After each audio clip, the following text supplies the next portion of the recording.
great to see you all here. Let's start with Namaskar, with our Agnya on the earth. And then we raise our Kundalini and put ourselves in Bandhan.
Shri Sahasrara Swamini Moksha Pradayani Mataji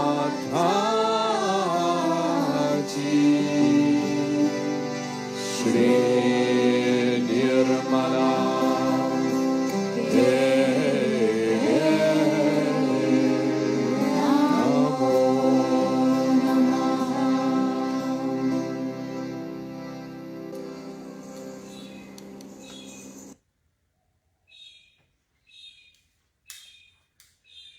One Sri Ganesha mantra. Om Tvameva Sakshat Shri Ganesha Sakshat Shri Adi Shakti Mataji Shri Nimala Devi Namo Namaha.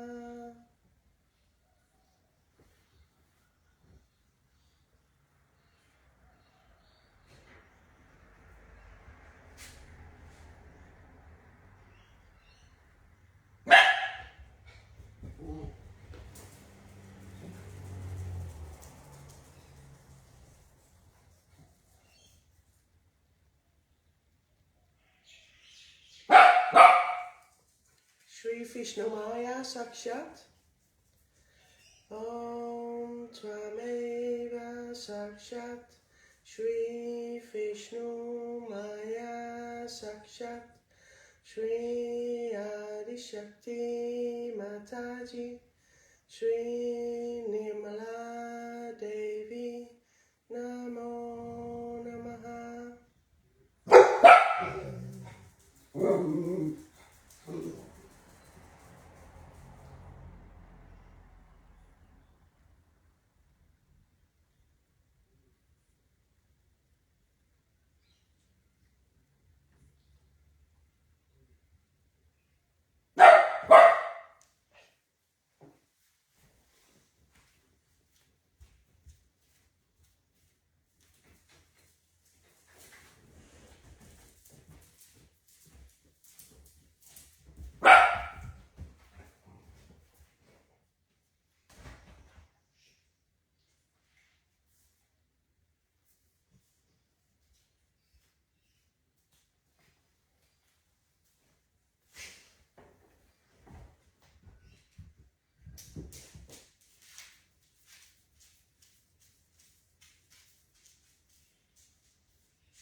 I talked to you about the void in our body, which is called as Bhavasagara. Ata bolu na kare. Bhavasagara in our Sahaja Yoga language. Today we have to understand the other chakras which are above the Bhavasagara. Last time I told you how by following wrong gurus and spoiling your guru principle, you get problems in your stomach. Also your extreme behavior towards religion, your fanaticism creates problems which may go up to something like cancer. Also the another extreme behavior of people who become very dry by their overactivity on the right side and have no feelings for the family and neglect the family, have no relationship with their wives of a normal nature, also may develop problems of the stomach. This chakra, I didn't talk to you before.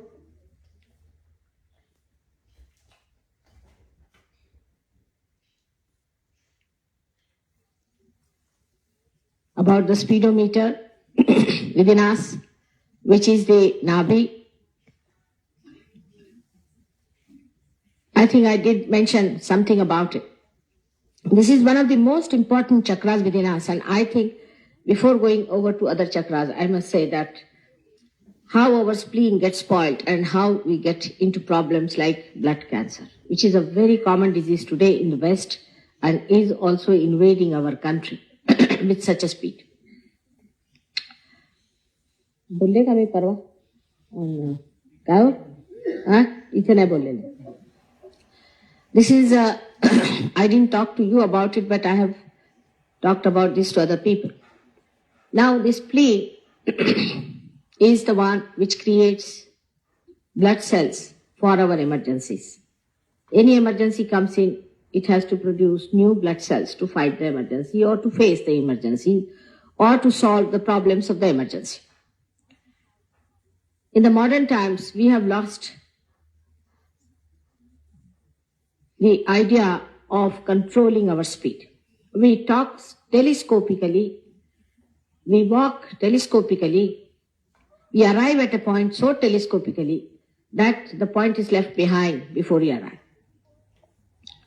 Now this spleen is the one, when you are eating your food, is also producing blood corpuscles to fight, or you can say to digest the food. At the same time, if you are listening to some horrid news and horrible emergencies that suddenly come up, or if you are reading newspapers, or if you are running away to your office, this is a very common thing with government servants, that they have no time for their breakfast, they will take 1 hour in the bathroom, and in 5 minutes they want to finish their breakfast. All such persons face the problem of getting into some sort of a complication of the spleen. Because when you eat your food and suddenly try to run, the poor spleen has to go with the double speed to cope up with your additional activities. It used to be a style in olden days that all the people would sit for food very comfortably, and the food was served with great care, and everybody was given sufficient time to eat the food. And there would be a lady to fan the gentleman who would keep the pace of the man's eating process at a proper level, and the food would be eaten with little leisure. But nowadays I find that people have no sense that we are human beings and we are not machines. In Delhi, I feel the schools are really very cruel people. I find even in this winter season, the children have to go to school at 6:30 or 6 o'clock in the morning. And somebody must bring some legal procedure against these schools. It's absolutely essential. Your children are going to be in great difficulties if you do not pay attention to this fact. To get up early in the morning at that time, then walk in the cold season, take your bath. Many people take their bath also with hot water, and then suddenly go out in that cold. Take your breakfast just in a standing manner, in a very rushing manner. The mother is running with a bottle in the hand and pouring the milk for the child, and the child is somehow or other trying to gulp it down and taking a bread in the hand and rushing about. This is even worse than military, I can tell you. For such small children who are growing, it is essential that they must have their breakfast when they are quite in tune with the atmosphere. Not at the early in the morning at 6:30 to get up and rush them with that breakfast is something extremely cruel we are doing to our children. This will not only spoil, there should be, according to, I think, modern people, the trouble is to be accepted all the time. Means all cold, coughs and all that is a part of life. You can't complain about it. Somehow, it has to go hand in hand with you. They do not want to find solutions for it. People might say in olden days, people used to get up at 4 o'clock. All right, they would. But they never used to get out of their houses so fast. And the style of life was very different in those days. People had very good food to eat. They had things full of vitamins. And the pressures on their lives were much less. As it is, we have no time to pay any attention to our children. On top of that, the way we hurry them up is so dangerous that I don't know, I have never known that children go so early in Delhi, which is so freezingly cold, so early, and come back home at about 2:30 in the afternoon. To come back at 2:30 in the afternoon, after eating that hurried meal at home, or whatever you may call a breakfast, or whatever you may call it so-called, and then come back at 2:30. And what are they going to eat? There is timing for everything. The food digestion takes about 3 hours and children feel hungry. As it is, there is no food, and this is how about 5.5 hours you keep them away in the schools without any food. For what? What knowledge are you giving to your children? What is the special knowledge you are giving to your children? What is such a great thing that the world has achieved by having these institutions of education, so-called? First of all, you are creating children who will be very sick. It is not going to give them longevity.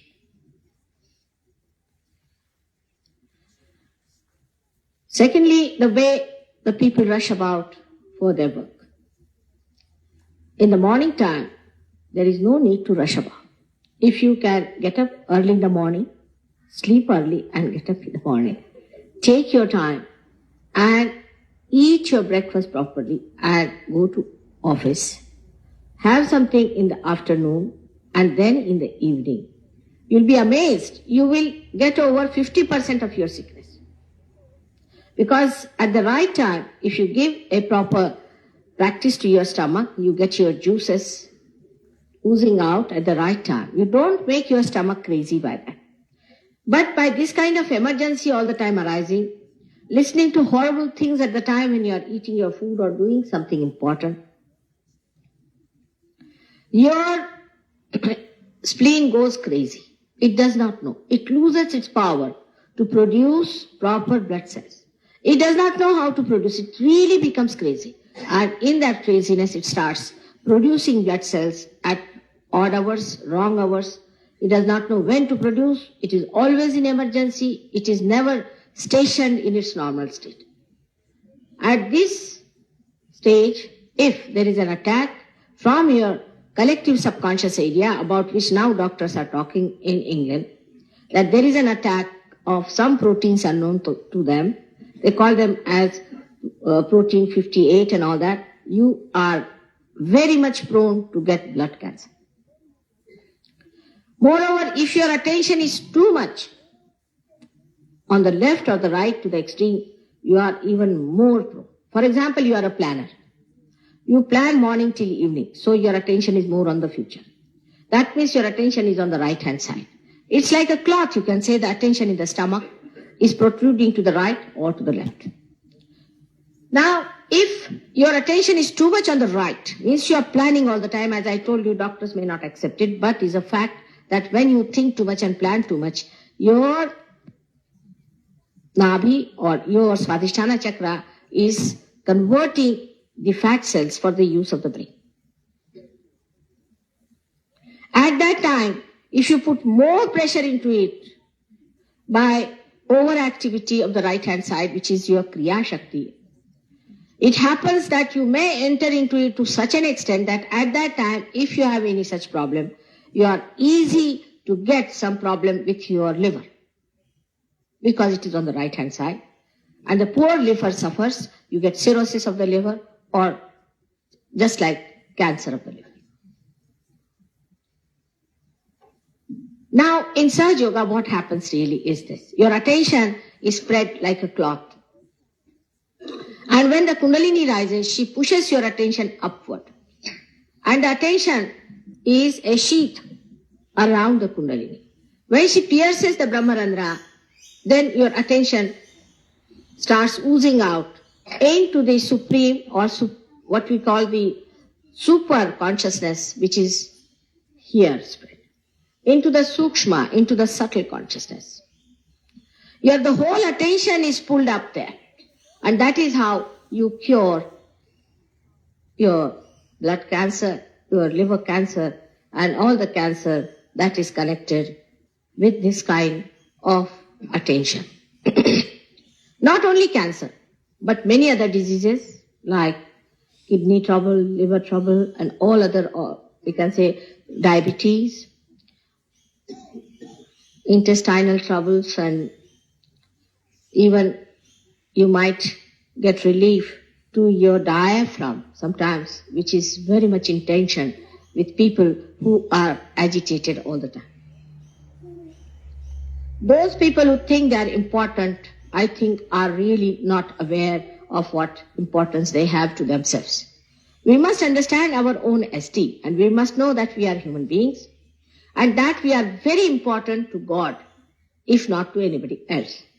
As human beings, we have to also realize that we have come on this earth from amoeba stage to this stage, and God has worked so hard for us that we have no business to go on slashing ourselves into absolutely ridiculous, sick people who are no good for God and no good for anyone whatsoever.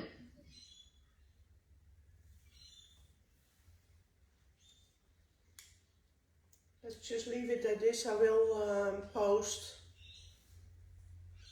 the talk, and let's just be in silent meditation.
If you like to continue meditating in silence, just turn the volume down.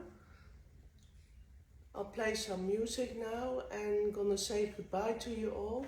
Thank you so much for your vibrations and for joining in. And have a wonderful day. And then just finish off when you're ready.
My Wi-Fi just stopped, so I'm just saying goodbye to you all here.